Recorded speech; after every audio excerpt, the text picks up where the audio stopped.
Bonjour à tous et bienvenue dans ce tutoriel sur comment obtenir le mode TempPad. Obtenir ce mode n'est pas si facile qu'il y paraît. Il est disponible pour plusieurs versions, mais il est possible qu'en essayant d'obtenir la version pour Forge ou Fabric, on découvre que le mode est incomplet.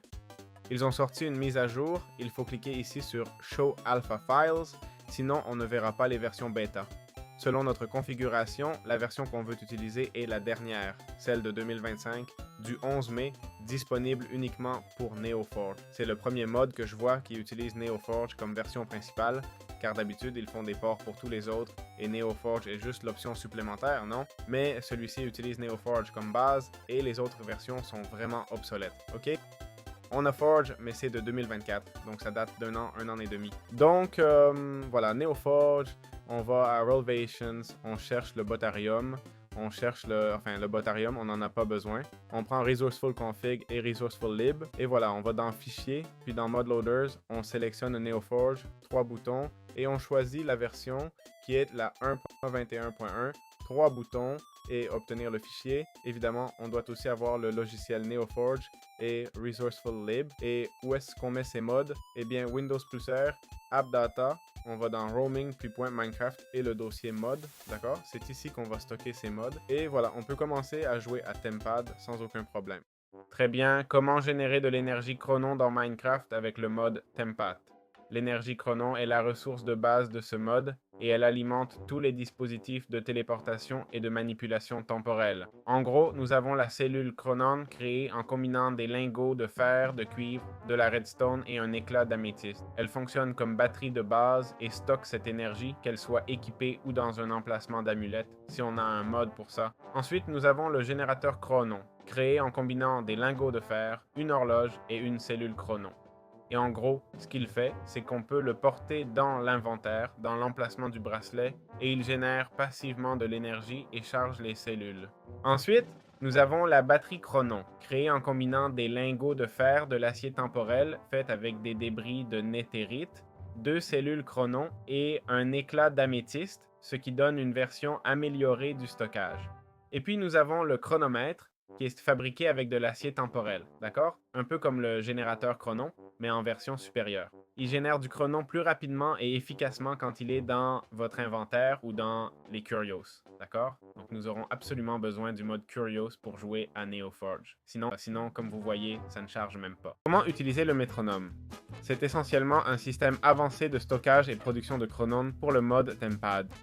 Il est fabriqué avec tout ce time steel, des batteries Coron, donc assez chères, et il a même un coffre d'Ender. Il a une capacité de base de 6000 et fonctionne comme banque d'énergie. Pour l'activer, il faut le mettre en état de démarrage. Et il faut lui transférer au moins 2000 de chronon depuis une batterie Coron. Alors, quelle merveille, non? Parce que la batterie se charge vraiment lentement. Ah, mais on a celle-ci. Donc là, j'ai la batterie Coron. On fait Shift-clic droit théoriquement et ça devrait s'activer, d'accord? Voilà, c'est fait. Et maintenant, comme vous voyez, ça fonctionne et on fait clic droit et on peut accéder à son inventaire, son interface de transfert. En gros, dans la fente gauche, on insère les batteries chargées pour transférer l'énergie au banc interne. Et dans la fente droite, on met celle déchargée pour absorber l'énergie stockée. On peut aussi en connecter plusieurs entre eux pour former un seul stockage partagé, si on veut. Voyons, le voilà, d'accord? Comme vous voyez, il partage l'énergie. 2000, voilà. Et il partage l'énergie. Et comme ça, on a un stockage beaucoup plus grand, d'accord? Là, il a 18 000 et 24 000, d'accord? Et on pourrait continuer à connecter pour avoir de plus en plus de stockage. Évidemment, chacun coûte une fortune, d'accord? Je dis ça avant qu'on s'emballe trop et qu'on fasse un stockage trop grand ici, mais bon, 60 000 d'énergie, c'est pas mal du tout. Donc voilà ce qu'on a. Très bien. Comment peut-on créer des cartes de localisation dans le mode TempPad? Eh bien, ces cartes de localisation sont la base du système de destination de ce mode et se fabriquent, comme nous allons voir, avec un lingot et une teinture, un lingot de fer, donc c'est assez simple, et permet de stocker jusqu'à 18. Bon, si on a, un portefeuille carte, d'accord? Ici, on peut stocker jusqu'à 18 cartes de localisation différentes. Et on peut simplement placer un marqueur de porte temporelle et prendre la carte de localisation. Et comme vous voyez, voilà le lieu défini. Il s'insère dans le portefeuille carte et on a déjà le nom du marqueur enregistré. Et la position de la porte temporelle, qui est celle-ci, est sauvegardée. Donc, quand on utilise une téléportation, comme le tempad, d'accord?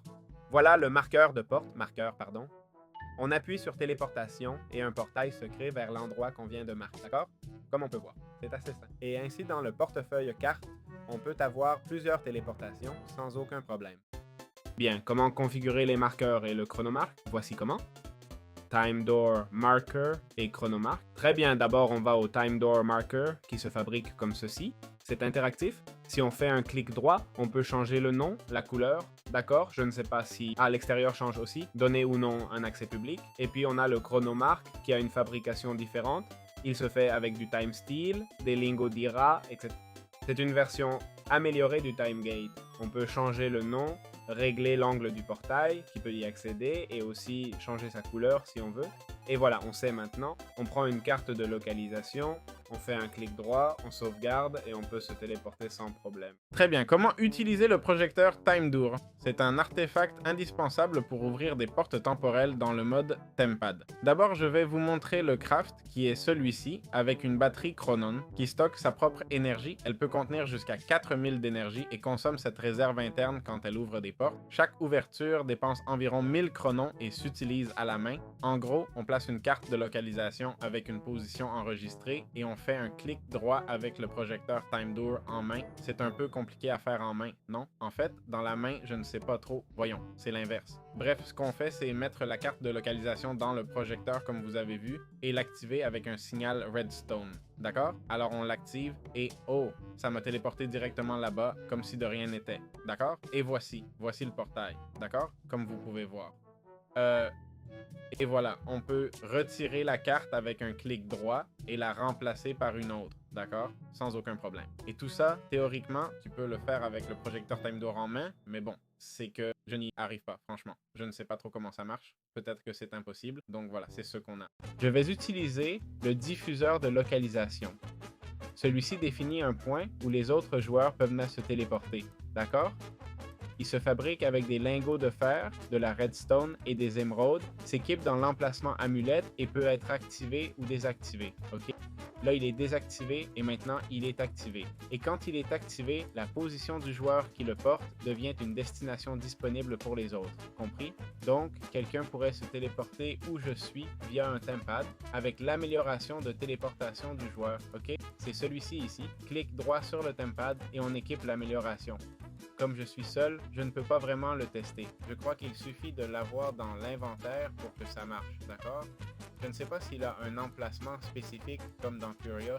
Non, mais je pense qu'avoir l'amélioration ici suffit. Donc voilà, ça nous permettrait de nous téléporter vers d'autres joueurs qui ont ce chronomètre actif.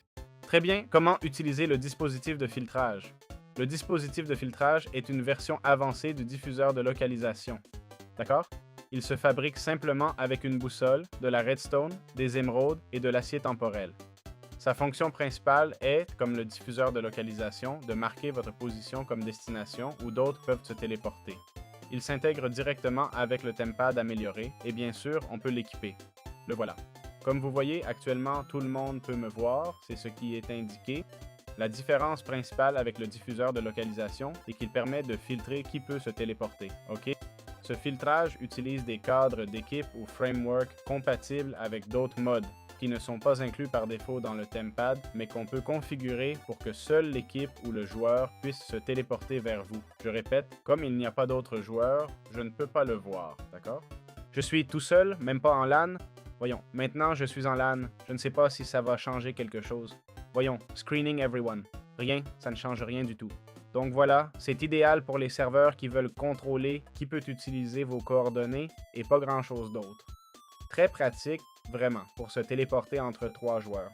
Et si tu joues avec des amis, le mode Tempad est super utile. C'est vrai que jouer seul avec différents lieux, c'est cool aussi, mais il y a peut-être de meilleurs modes, mais l'option téléportation entre joueurs me plaît beaucoup. C'est une capacité qu'on obtient avec le Time Steal une fois qu'on a du Netherite, ce qui me semble équilibré.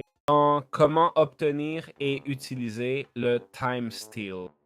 Ce Time Steel ou acier temporel est le matériau du mode Tempad et s'obtient en combinant des lingots de fer avec des débris de netherite.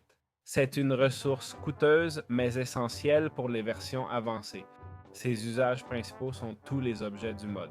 Le tempad, le dispositif d'écran, le chronomarque, la carte de localisation, le métronome, la batterie chrono, la station de travail. Tout objet avancé du mode nécessite du time steal, rendant le mode tempad très puissant mais équilibré, car on a besoin du niveau maximum dans le jeu pour l'utiliser. Regardez comment fonctionne le tempad portable. Et c'est que, bon, il a ce système ici, et en gros, il peut se placer dans les slots de ceinture ou bracelet. Théoriquement, on le voit là, d'accord? Il nécessite de l'énergie chronone pour fonctionner, comme on voit, et consomme l'énergie stockée dans les batteries ou cellules disponibles. Et il a une interface de téléportation en faisant un clic droit sur une interface avec des applications pour nous téléporter, ok? Dans l'Overworld, dans le Nether, ça dépend des lieux qu'on y a enregistrés. On peut aussi créer de nouveaux emplacements, d'accord? Par exemple, celui où nous sommes, je suppose. Et voilà, il s'intègre avec les marqueurs et le card wallet. Et s'il existe des time door markers ou chronon marks dans ton monde, leurs positions apparaîtront dans le tempad. Et si on a un card wallet, ceux-ci ici, avec différents lieux dedans, ils seront aussi sauvegardés dans le tempad.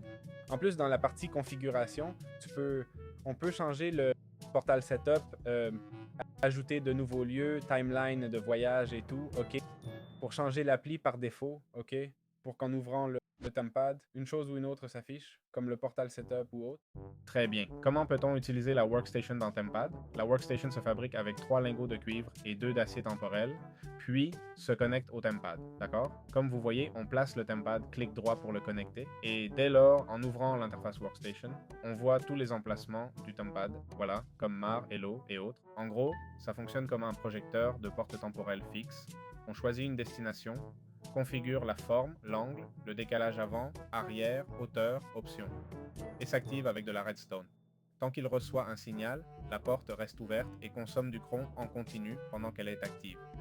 Je suppose que le chrome sera consommé dans la carte du tempad, mettons 10 de hauteur et un angle de 30. Et force setup. Allez, attends. 10, 10, 30. Et pour ouvrir le portail, redstone, non, 0. Alors, essayons avec la redstone.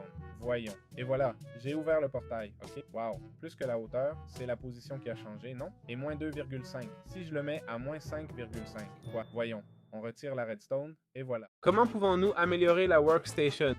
Nous pouvons ajouter différentes améliorations comme le Knowledge Repository Upgrade, d'accord? Il se fabrique, comme vous allez le voir, avec 2 livres et un Knowledge Projector, un objet qui contient des infos du mode, d'accord? En expliquant chaque élément séparément, c'est comme un wiki interne. Regardez, on peut faire un clic droit pour voir tous les objets et leur description. Je ne comprends pas pourquoi ils l'ont fait si petit. Peut-être mon UI est trop petite, j'ai l'échelle UI à 4. Même comme ça reste petit, non? Je ne sais pas pourquoi ils l'ont fait si petit. Alors, comment peut-on les installer? Simplement dans l'emplacement des disques, d'accord?